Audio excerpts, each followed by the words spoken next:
Hi, my name is Holly Shay Reynolds, and today I will be speaking about explicit teaching and instructional strategies.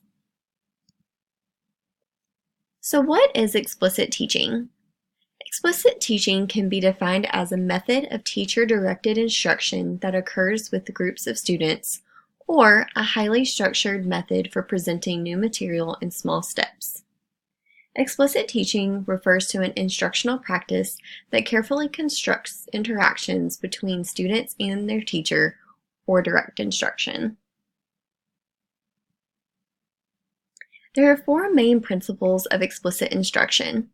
The teacher will communicate clear performance expectations, provide structured practice with systematic prompts, monitor student performance throughout the lesson, and provide positive and corrective feedback.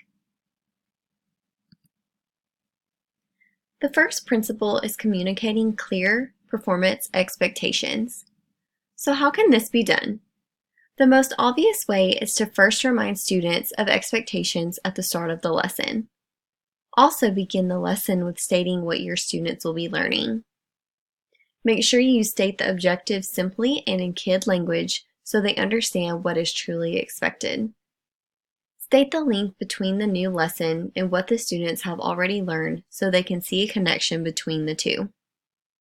And lastly, help students understand why they are learning the skill. When students can see why they are learning a new mathematical concept or skill, learning and motivation are enhanced. The second principle is providing structured practice with systematic prompts. Guided practice is when the teacher assists students with completing a mathematical task. The teacher does so by using verbal prompts and questions. The questions teachers may ask students during guided practice are designed to prompt the student to recall and apply the new concept, knowledge, or skill. Although there are varied levels of support, an example of a verbal prompt is asking the student what step comes next in solving a problem. If the student answers correctly, the teacher will confirm the response and tell the student to proceed. Another way to provide structured practice is the use of choral responding. Choral responding is when students respond in unison to the teacher's signal.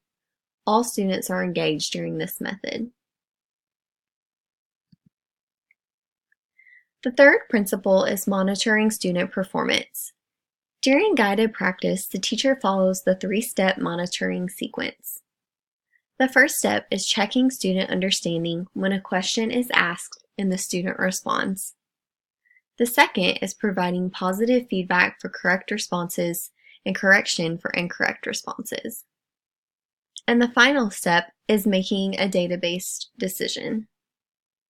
If students are responding correctly and without hesitation, the level of support will be reduced and more responsibility then falls on the students in the new problem examples.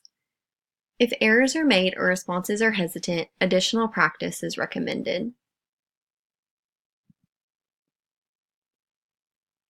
The fourth principle is providing positive and corrective feedback. Feedback lets students know how they are doing, improves motivation, and helps students to practice correctly. Positive feedback includes verbal praise, distribution of points and tokens, physical gestures such as a thumbs up, a wink, a pat on the back, a nod, or a smile. When written work is involved, the teacher may use stamps, stickers, stars, or smiley faces. If a student responds incorrectly to a question or prompt, the teacher provides corrective feedback. Teachers may try to prompt a correct response by giving students a hint or asking the student to think again about their answer. If prompts do not work, the teacher then will model the correct response. The final step in corrective feedback is to provide an opportunity for the student to practice with a new problem. There are four instructional domains that influence the design of instruction. The first is conceptual understanding. Promoting the conceptual understanding of mathematics is a primary goal of mathematics instruction. When students understand the concepts of underlying various types of mathematics skills, their depth of understanding is enhanced. The second domain is for students to obtain declarative or factual knowledge. Declarative knowledge includes memorization, such as number recognition, counting, and telling time, and also automatic recall. The third domain is acquisition of procedural knowledge. This domain refers to math tasks that require the student to follow a series of sequential steps in order to solve the problem. The fourth domain is developing problem-solving skills. Problem-solving tasks require students to use concepts, factual knowledge, and procedural strategies in real-world contexts. Examples of this would be counting the number of pencils on a student's desk or solving an addition word problem. It is critical that teachers provide instruction that is balanced across all four instructional domains.